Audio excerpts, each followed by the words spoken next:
Hello, my friends. How are you doing? I hope you're having an amazing day. If you are watching the video version of the Back to Me podcast, look at all these flowers behind me, although my hands disappear into the green screen. Whoa, there. It's spring, and um, we have made it through the winter and we have entered the spring. And, I love spring. Well, I don't want to play favorites of the seasons. I love all the seasons.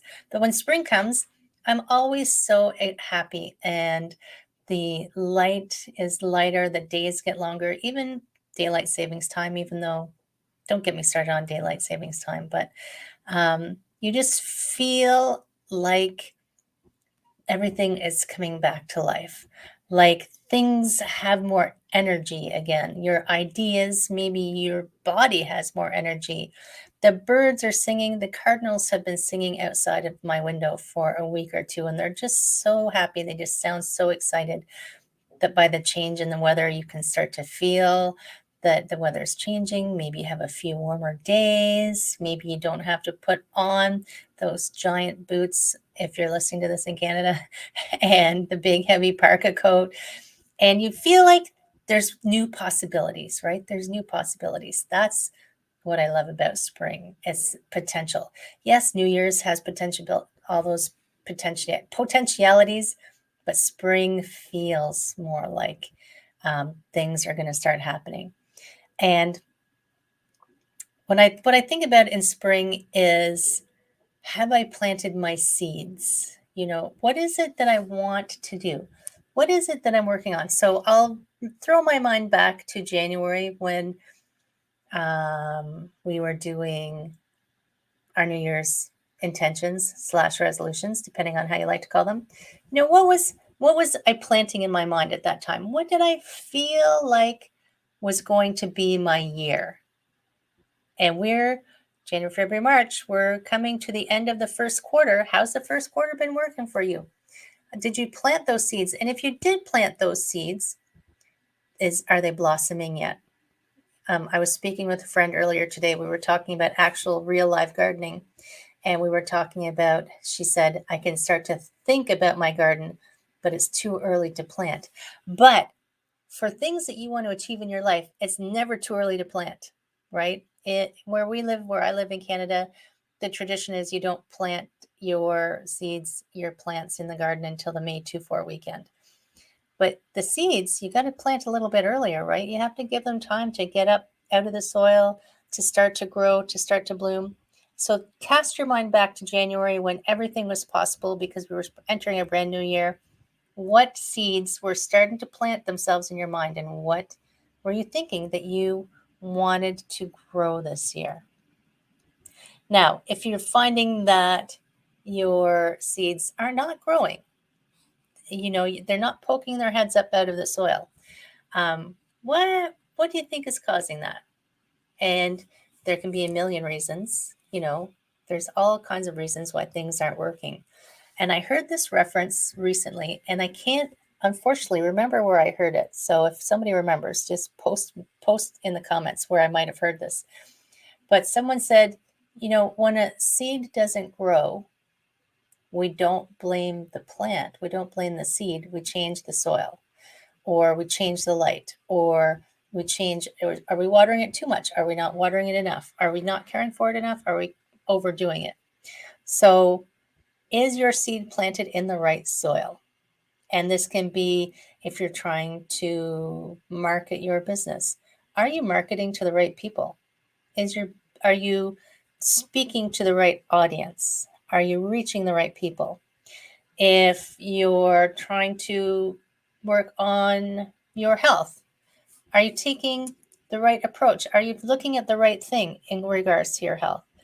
Maybe something as easy as just getting 8 hours of sleep a night would totally change your health and your peace of mind and how you're feeling. Sometimes we think we just got to work harder, harder, harder. What if that's not the solution? What if working less is the solution? Careful, don't that might blow your mind to think that. You might immediately think I'm insane and turn it off.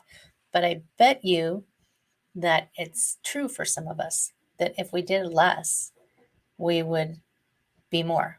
That's a book that I'm reading, by the way. Do less, be more. So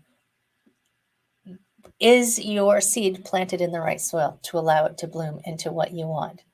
And then another aspect, also related to spring, for your intention of what you're trying to work on, is are you being determined in what it is that you want?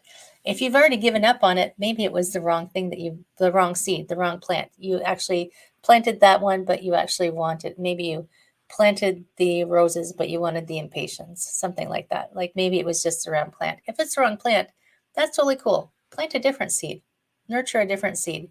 Don't give up though, if it is what you want in your life, whatever that is. It can be any aspect. I mean, I talk about wellness all the time, right? But wellness can be the gamut of things. I was speaking with someone just recently. So, well, I say this every time I'm talking to people.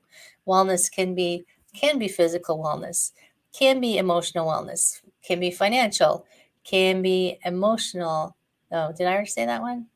physical, emotional, spiritual, professional, financial relationships. Like that's how I divide them up, just to simplify, the thinking about them too. The mind works better if we can categorize things, right? So I just happen to use 6. So whichever aspect of wellness it is that you planted your seeds for and you wanted to nurture for this year, something you wanted to work on for yourself this year, if it's still what you want and it's not growing, maybe change your approach to it with, finding the right soil, the right temperature, the right light, but also don't give up.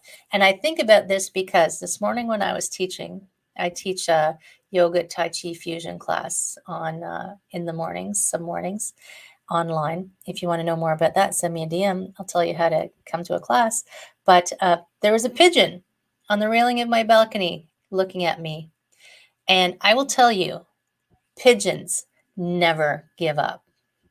They have a single-mindedness about them that they are going to build their nest. They're going to have their eggs. They're going to have baby pigeons. That's all they do. It's almost to their detriment that they are so single-minded. I mean, it's like they have blinders on. So you don't want to go as far as the pigeon. I don't know how many times I can spray the pigeons, chase the pigeons, get rid of their nests. It's this constant vigilance in the spring that I need to make sure the pigeons do not take up residence on my balcony because I'm too soft-hearted. I couldn't, once they're there, I can't evict them once they're raising their family. But if I can cut them off before they get to that point, then I don't have to worry about it. But they have a pure single-mindedness that makes them successful at being pigeons, right? They know they're going to have their nest and they're going to have their babies and nothing is going to stop them. So your spring planting, are you being single-minded enough for your particular plant to grow, the seed that you planted, the seed that you're nurturing? Have you been ignoring it? How is something supposed to grow if you're ignoring it? How is an idea going to flourish if you're not giving the attention and energy that it needs, whatever it is for you? And if you haven't figured out what it is yet, oh my gosh, time's a wasting. Time waits for no person, right? And one day I would never wish upon someone that they do that, wake up and say, time, I thought of this 20 years ago. I wish I had done this, fill in the blank. I wish I had done this 10 years ago, 20 years ago. Why did I wait so long to do this? I hear that one a lot. Why did I wait so long to do this? This wasn't as hard as it sounded. I just needed to do X, Y, Z, take the steps forward. And I mean, that's what I like to help people with. I like to help people get over that hump so that they can get some momentum and get moving. And spring is the perfect time. If you've decided, you're like, wow, time is wasting. I do need to I